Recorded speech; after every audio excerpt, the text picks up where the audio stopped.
સૌને નમસ્કાર। આજના આ કાર્યક્રમમાં આપણી વચ્ચે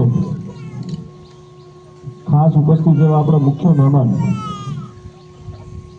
આપણા સૌના આદરણીય એવા સામાજિક અને ન્યાય સમિતિના ચેરમેન શ્રી રમેશભાઈ સોઢા સાહેબ, આપણા સરપંચ શ્રી, એસએમસીના સભ્યો, સ્ટેજ પર બેઠેલા તમામ મહાનુભાવો, નામથી અજાણ છે પણ સૌના ચરણોમાં વંદન। આજના કાર્યક્રમનો હેતુ દેવજીભાઈ સાહેબે બહુ સરસ વાત કરી કે પહેલા છોકરાને નિશાળે બેસાડવામાં આવતા એટલે આપણે હાથમાં થેલો લઈને, નાળિયેર લઈને, થોડી પ્રસાદી લઈને આવતા।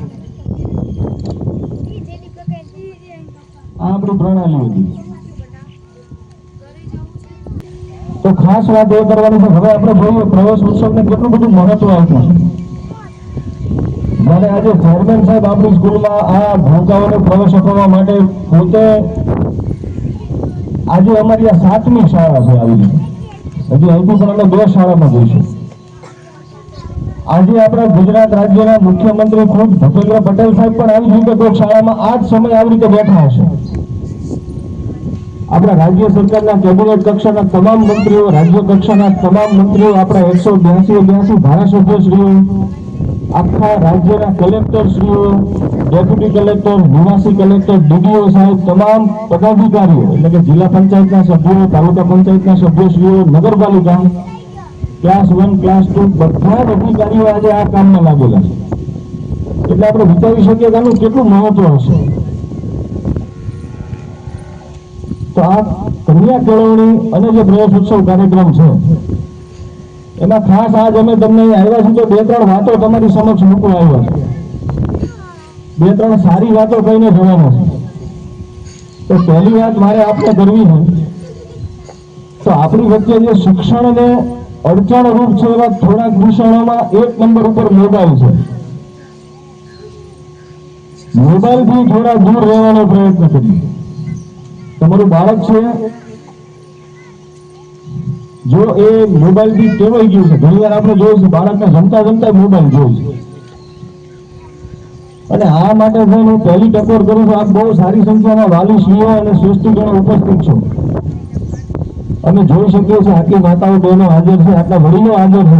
અત્યારે કામની સિઝન હોવા છતાં આપ જ્યારે હાજર છો ત્યારે 2 સારી વાત હું અને ચેરમેન સાહેબ અહીંયા ખાસ આપની સમક્ષ મૂકવા આવ્યા છે। એક, મોબાઈલથી આપણા બાળકને દૂર રાખો, અને એના માટે સૌથી પહેલી જરૂરી વસ્તુ એ છે કે તમે મોબાઈલથી દૂર રહો। સાંજે જ્યારે આપણું બાળક ઘરે આવે, આપણે પરિવાર સાથે બેઠા હોઈએ તો ઘણીવાર એવું બને છે વાલી જ પોતે મોબાઈલમાં વ્યસ્ત હોય છે। ઠીક છે, તમારે કામ હોય પણ બાળક સાથે સમય વિતાવો। બાળકને તમે પૂછો કે બેટા આજ તમે શાળામાં શું ભણ્યું, આજ તમે શાળામાં શું તકલીફ પડી, તને કઈ નથી આવડ્યું, તારા મિત્રએ તને શું કીધું, આવું થોડું તમને પૂછવું પડશે। ઘણીવાર એવું બને છે કે 2 દિવસ સુધી આપણું બાળક આપણને ભેગું ન થાય, આપણે કામના અર્થે મોડે આવતા હોય, બાળક વહેલું સુઈ જતું હોય, તમારા બાળકને સમય આપો। એને આ ઉંમરમાં હૂંફની જરૂર છે। અહીંયા એક કામ શિક્ષકશ્રીઓ કરે છે, ઘરે આપની ફરજ છે। એક બહુ નાનો એવો કિસ્સો તમને, જો તમારા બાળકો મોબાઈલથી ટેવાઈ ગયા છે, તમારા બાળક મોબાઈલ જોવે છે, આમાં છે ને આપણે બધા સમજી છીએ કે આ તાત્કાલિક છોડાવું થોડું અઘરું છે, કેમ કે બાળકો હેબિટ્યુઅલ થઈ ગયા છે, બાળકો મોબાઈલ જોવે છે રોજ। તો એની પાસે હું તમે વચન લો, પહેલાના જમાનામાં આપણને ખબર છે દાદા દાદી આપણને વાર્તા કહેતા હતા રોજ રાતે હોળીની પહેલા, અને પછી આપણે સૂતા હતા। જૂનો સમય આવો હતો, રોજ આપણને આપણા વડીલો વાર્તા કે પછી બાળકને સુવડાવે। આઇન્સ્ટાઈન નામના એક વૈજ્ઞાનિક થઈ ગયો જેને સાપેક્ષતાવાદની શોધ કરી, ધ વે ઓફ રિયાલિટી। અને હવે આપણે બહુ ગર્વ લેવા જેવી બાબત છે કે આખા વિશ્વની અંદર ભારત દેશ છે ને એન્જિનિયર ને ડોક્ટરની ગણતરીમાં ફક્ત 3 દેશોથી પાછળ છે। ડોક્ટર છે ફક્ત 3 દેશથી જ આપણે પાછળ છીએ, એટલા ડોક્ટર ને એન્જિનિયરો ભારતમાં આપણે એને અભ્યાસક્રમો વધારીને એને આપણે કહેવાય કે જન્મ આપ્યો છે। આઇન્સ્ટાઈન નામના વૈજ્ઞાનિક પાસે એક માતા જાય છે, આપણે બેન બેઠા છે ને એવા એક બેન ગયા અને એને એવું કીધું કે મારે મારા બાળકને તમારા જેવું બનાવવું છે। તો આઈન્સ્ટાઈનનો જવાબ સાંભળજો કે તમે છે ને એને રોજ એક સારી વાર્તા કહો. એ કે એમ નહીં, મારે તમારા કરતા એને મોટા વૈજ્ઞાનિક બનાવવા છે, એવો કઈક રસ્તો બતાવો. તો એને રોજ સરસ મજાની 2 વાર્તા કહો. અરે કેમ નહીં, જગ વિખ્યાત થાય, આખી દુનિયા મારા બાળકને ઓળખે એવા ક્ષેત્રમાં મારા બાળકને મોકલીને આગળ વધારો. તો એને રોજ 3 વાર્તા કહેવાનું રાખો. કેમ કે વાર્તામાં અંતે શું હશે ખબર છે? સારી વાતો હશે. કોઈ ખરાબ વાર્તા જે બોધ આપતી હોય એવી આપણે બાળકોને કહેતા જ નથી. દરેક વાર્તામાંથી સારો બોધ જ મળે છે. તો હવે જો આપણું બાળક મોબાઈલ નથી છોડતું, તમે એને એવું કહો કે હવે તારે મને એક વાર્તા કહેવાની છે, ભલે તું મોબાઈલમાંથી ગોતીને કે જ્યાંથી દે. એટલે તમને કંઈક સારું કહેવા માટે બાળક સારું જોશે, બાળક સારું વાંચશે. આ કરવું બહુ જરૂરી છે. વાત નાની લાગે છે, પણ શિક્ષણ સાથે અમે જોડાયેલા છે એટલે ખબર છે કે બાળકો મોબાઈલમાં બહુ સમય આપે છે, બહુ મોટું દૂષણ થતું જાય છે. તો આ ચેરમેન સાહેબ વતી હું આપને રજૂઆત કરું છું કે આપણે આપણા બાળકને મોબાઈલથી દૂર રાખીએ. બીજા નંબરમાં ખાસ માતાઓ, બહેનો અને વડીલો આપને કહેવાનું છે કે આપના બાળકને ભણાવજો. આ દીકરીબા માટે એકવાર જોરદાર તાલી પાડો બધા. ચલો બાળકો, સરસ મજાની તાલી. કેટલી સરસ હાજરી છે આપની શાળાએ. અહીં આવશો પછી બધી જવાબદારી શિક્ષક શ્રીઓની છે, પણ તમે આવશો જ નહીં, બાળકોને મોકલશો જ નહીં, તો આ લોકો કામ કેવી રીતે કરશે? અમે તો રેગ્યુલર તમારી શાળાની મુલાકાતે આવી છે. તમારી બધાની હાજરીમાં હું કહું છું કે તમારી શાળાના શિક્ષકોનું બહુ જ સરસ કામ છે. લીંબડી તાલુકાની જયારે સારી સારી શાળાઓના નામ લેવાતા હોય ત્યારે અમારે કહેવું પડે કે અમારા મોટા ઢીંગલામાં જે કામ થાય છે ને તમે એકવાર જેમ જુઓ. જેટલી પણ સગવડતા એમની પાસે ઉપલબ્ધ છે એટલી સગવડતામાં આ ટીમ બહુ સરસ મજાનું કામ કરે છે.